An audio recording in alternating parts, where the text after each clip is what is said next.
कहानी सुनाएंगे। क्या सुनाएंगे? कहानी। हाँ, कहानी है एक बंदर और दो बिल्लियों की। किसकी कहानी है?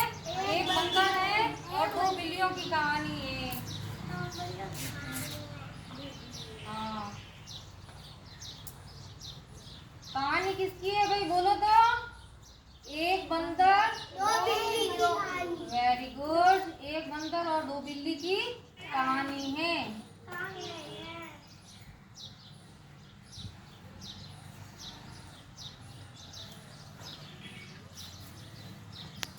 सभी बच्चे ध्यान से सुनेंगे और अच्छे से समझेंगे। एक जंगल में दो बिल्लियां थी। कितनी बिल्लियां थी? एक जंगल में दो बिल्लियां थी।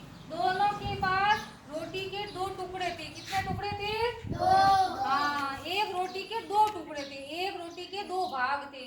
तो दोनों बिल्लियां आपस में झगड़ने लगी कि ये टुकड़ा बड़ा है और ये टुकड़ा मेरा है। दूसरी बिल्ली कहने लगी कि ये टुकड़ा बड़ा है, ये टुकड़ा मेरा है। दोनों आपस में क्या करने लगी? झगड़ने लगी। क्या करने लगी? झगड़ने लगी। और इसका अब न्याय कौन करेगा? दोनों बिल्लियां झगड़ने लगी। झगड़ते झगड़ते उन्होंने जंगल में देखा कि कोई भी अगर पक्षी या जानवर, कोई भी जानवर मिल जाए तो इसका निर्णय कर सके। तो वो दो चलते चलते उन्होंने एक पेड़ पर बंदर देखा। क्या देखा? पेड़ पर क्या देखा? बंदर। तो दोनों बिल्लियों ने कहा कि इस जो भी मेरा ये इसका न्याय कौन करेगा? तो बंदर ने कहा कि एक तराजू लेके आओ और दोनों टुकड़ों को मुझे दे दो। तो एक तराजू में एक तरफ तो एक टुकड़ा, दूसरी तरफ दूसरा टुकड़ा, तो तोला। तो फिर एक टुकड़ा बड़ा था, वो भारी हो गया, जो नीचे रहा, और दूसरा टुकड़ा छोटा था तो वो ऊपर आ गया। जब वो भारी वाला टुकड़ा था तो बंदर ने अपना मुंह में खा लिया, तो वो क्या हो गया? टुकड़ा छोटा हो गया। ये छोटा हुआ तो दूसरा वाला टुकड़ा भारी हो गया, तो वो नीचे आ गया और ये ऊपर हो गया। तो धीरे धीरे करके वो रोटी के टुकड़े को खा लिया, खाते गया और टुकड़े छोटे होते गए। अंत में छोटा सा टुकड़ा बचा। बिल्लियां ये देखकर हैरान रह गई। क्या रह गई? हैरान।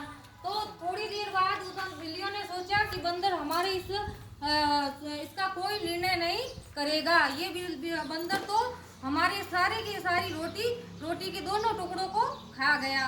इस दोनों ही बिल्लियां देखते देखते बंदर से पूछा कि आप हमारे इस बात का कोई निर्णय नहीं कर रहे हैं, आप तो मेरे दोनों टुकड़ों को खा लिया है। तो बंदर देखकर कहा, फिर बिल्लियां बोली कि इसका, फिर वह दोनों ही पछताने लगी कि काश हम दोनों ही मिलकर इसका निर्णय कर लेते।